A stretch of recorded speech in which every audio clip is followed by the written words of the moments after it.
listening to Skeptoid. I'm Brian Dunning from Skeptoid.com. Agent Orange on trial. Welcome to the show that separates fact from fiction, science from pseudoscience, real history from fake history, and helps us all make better life decisions by knowing what's real and what's not. When I found this episode in my lap, it was like being handed a grenade with the pin already pulled. The question of Agent Orange's toxicity to people exposed to it has been considered settled science for more than half a century, and probably beyond any meaningful need for skeptical review. But the fact is that the more you look into the countless studies, including ones performed in very recent years, the more you find that many of them are contradictory. It's also a political hot potato. Some conservatives often tend to defend chemical products from large corporations, and some liberals tend to see such products as inherently immoral. When I began the research for this episode, I honestly had no idea where it was going to take me. The one thing I knew for sure is that it would put me squarely in the center of a minefield. During the Vietnam War, it was determined that massive spraying of defoliants could accomplish two things. First, to attack rural Vietnamese crops and force fighters to move to the cities. And second, to defoliate the jungle to deprive the NVA and Viet Cong of cover. So from 1965 to 1971, over 11 million gallons of Agent Orange were sprayed on croplands and on jungle warfare areas from specially equipped Fairchild C-123 transport aircraft. And as we all know, countless Vietnam soldiers were exposed to some degree, then came back home stricken with injuries believed to have been caused by the exposure. On the U.S. Veterans Administration website is a page that lays out the requirements for vets to receive benefits based on their presumptive exposure to Agent Orange during the Vietnam War. It lists 19 diseases that it says are caused by Agent Orange, and then a pretty detailed list of places and dates in which vets must have served. If you served in one of those times and places, and if you have a disease listed on the schedule, you are automatically entitled to certain benefits intended to fairly compensate victims without the need for lawsuits. There are a billion details that I'm going to spare you, but the summary is that I did my due diligence here.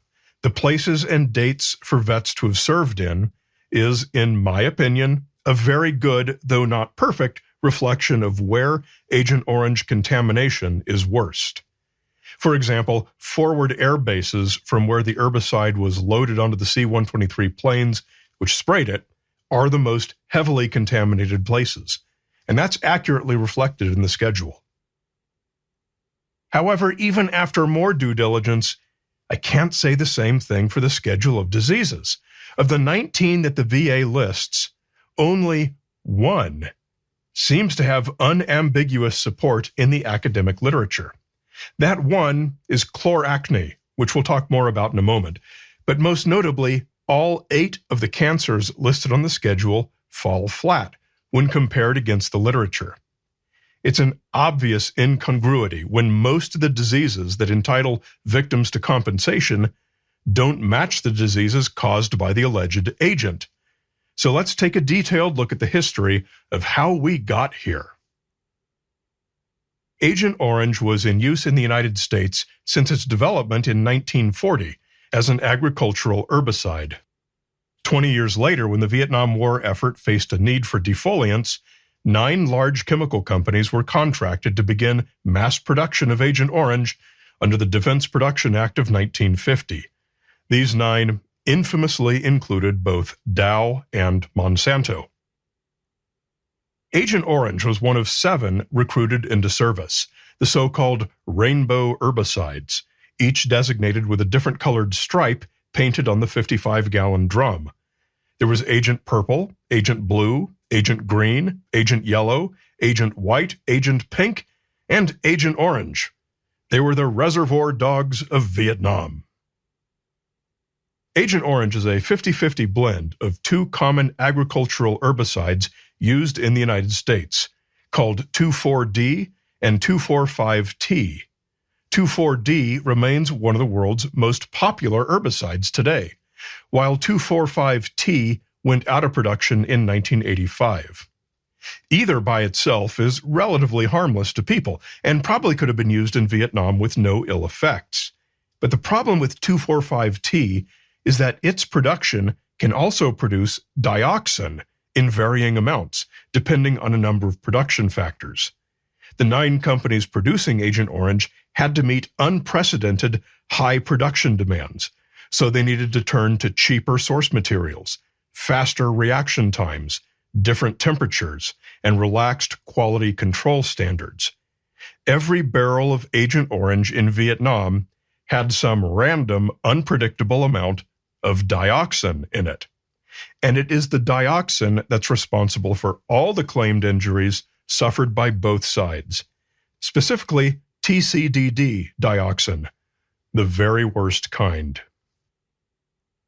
Now, if you're an experienced Skeptoid listener, you might be remembering back to episode number 921 on the Seveso dioxin disaster in Italy in 1976, considered one of the worst cases of TCDD dioxin contamination in history.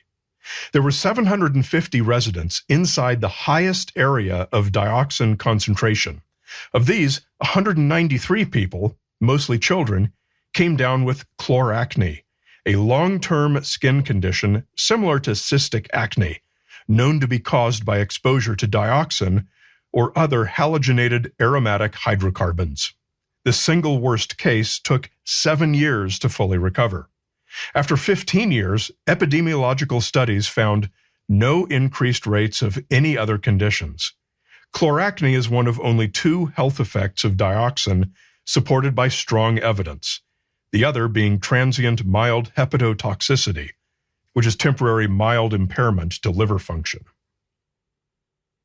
The most dioxin-poisoned person in history was Ukrainian politician Viktor Yushchenko, victim of a Russian assassination attempt in 2004.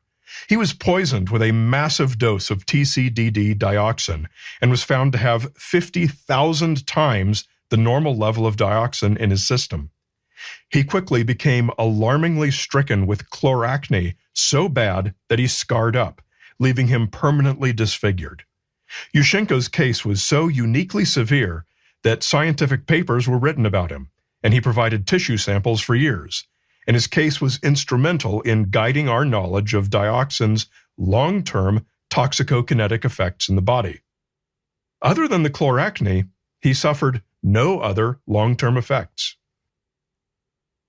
Besides this and the hepatotoxicity, dioxin has a number of suspected effects, including various cancers, reproductive and developmental problems, damage to the immune system, and endocrine disruption. Suspected meaning there's insufficient data to provide a clear determination. Yet, when you read virtually any study about Agent Orange or dioxin, it almost always opens with a statement of fact that dioxin is a known cause of a long list of diseases, including a number of cancers. At the top of the show, I stated that the studies are often contradictory, and this is because when you look at studies examining the relationship between dioxin and any one specific disease, other than chloracne and hepatotoxicity, the majority of them have negative findings. As an example, let's talk about prostate cancer. Prostate cancer is universally included in the list of conditions that Agent Orange is, quote, known to cause.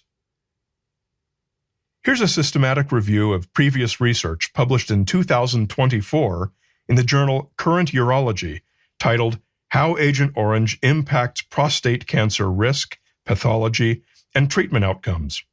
Here's a snippet from the abstract, which finds men diagnosed with prostate cancer don't die any younger if they were exposed to Agent Orange, which suggests that Agent Orange did not impact the course of their disease. The literature seems to indicate that there are no significant differences in survivorship between exposed and unexposed veterans who were given a diagnosis of prostate cancer. Given these heterogeneous outcomes, the evidence does not encourage a significantly different approach to the diagnosis and management of prostate cancer for veterans exposed to Agent Orange. But then, conversely, here's a 2008 study of Vietnam veterans in Northern California published in the journal Cancer, entitled Agent Orange Exposure, Vietnam War Veterans, and the Risk of Prostate Cancer. It found the opposite. Individuals who were exposed to Agent Orange had an increased incidence of prostate cancer, developed the disease at a younger age, and had a more aggressive variant than their unexposed counterparts. And just to make it more complicated, here's another 2024 study published in Acta Oncologica titled Agent Orange Exposure and Prostate Cancer Risk in the Million Veteran Program. The Million Veteran Program, part of the U.S. Department of Veteran Affairs, describes itself as the nation's largest biorepository of veteran data and is one of the most diverse cohorts of any genetic research program in the world. Associations with age at diagnosis of any prostate cancer, metastatic prostate cancer, and death from prostate cancer were assessed. On a univariable analysis, exposure to Agent Orange was not associated with increased prostate cancer, metastatic prostate cancer, or fatal prostate cancer. Similar results were found when accounting for genetic risk. Agent Orange exposure history may not improve modern prostate cancer risk stratification. I'll interpret that for you. The basic finding is that knowing someone's Agent Orange exposure history does not enhance prostate cancer risk prediction, but factors such as race, family history, and genetic predisposition may play a larger role. So we can't determine that Agent Orange makes you any more or less likely to get prostate cancer. This is basically what you'll find when you compare the diseases commonly attributed to Agent Orange to the literature. The newer and better the study, and the longer we've had to assess the epidemiology, the weaker and more tenuous the connection becomes. So let's make it even more confusing. It can be rightfully argued that most people who receive compensation for Agent Orange exposure never developed chloracne, and to conclude that this proves they never had a harmful exposure to Agent Orange. However, this would be in error. Chloracne is absolutely associated with dioxin, but primarily to a high-dose, acute exposure to it, like Viktor Yushchenko or the victims at Seveso. Conversely, a chronic low-dose exposure to dioxin is much less likely to cause chloracne. Dioxin is a persistent organic pollutant that accumulates in the body, mainly in the fat tissue, and builds up over time. Its half-life can be up to a decade. So a lack of chloracne does not at all prove that someone did not have chronic exposure to Agent Orange, which would ultimately prove to be harmful. However, the reverse is also true. Having dioxin in the fat tissue does not indicate exposure to Agent Orange. All of us have dioxin building up in our fat tissue all the time. Dioxin is found naturally in the environment, and the leading vector of dioxin in humans is the consumption of animal fats, such as meat and dairy. An average person today who never had any exposure to Agent Orange is likely to have a similar dioxin level in their fat to a veteran who had huge exposure during Vietnam. If a Vietnam vet gets a dioxin-related disease today, there's no medical way to know if it can be attributed to Agent Orange during the war or if they've just been living normally in the world ever since. This is a really hard subject on which to maintain our objectivity, as most of us consider the Vietnam War to have been an injustice, and just as big an injustice to send American soldiers there to be killed and injured, and also an injustice to dump all that Agent Orange onto the Vietnamese people, combatants or not. The challenge to all of our critical thinking skills here is to balance our morals with our duty to good science. Consider this. If there was solid evidence that our previous conclusion on specific diseases attributed to Agent Orange were wrong, would you advocate that veterans' benefits for those diseases be terminated? I don't believe I could, despite my very public commitment to data-driven policy. Instead, I'll end this episode in perhaps the best possible way. To all Vietnam veterans, thank you for your service. We continue with more on the most infamous case of a North Vietnamese officer who got a huge dose of Agent Orange in the ad-free and extended premium feed. To access it, become a supporter at skeptoid.com/gopremium.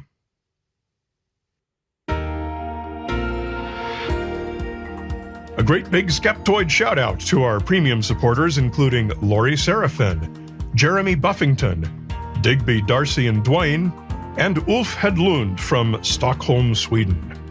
Follow us on your favorite social media for even more great content. You'll find both Skeptoid and me, Brian Dunning, on all your favorite social media platforms. And hey, it's tax time again. The most tax-friendly way to support a charity is to donate stocks. When you donate appreciated stocks, you may pay 0 capital gains tax and still be able to deduct the full appreciated value. Be sure to consult with your tax advisor. To learn more, visit skeptoid.com/giving. Skeptoid is a production of Skeptoid Media. Director of Operations and Tinfoil Hat Counter is Kathy Reitmeyer. Marketing Guru and Illuminati Liaison is Jake Young. Production Management and All Things Audio by Will McCandless. Music is by Lee Sanders. Researched and written by me, Brian Dunning. Listen to Skeptoid for free on Apple Podcasts, Spotify, Amazon Music, or iHeart. You're listening to Skeptoid, a listener-supported program. I'm Brian Dunning from Skeptoid.com.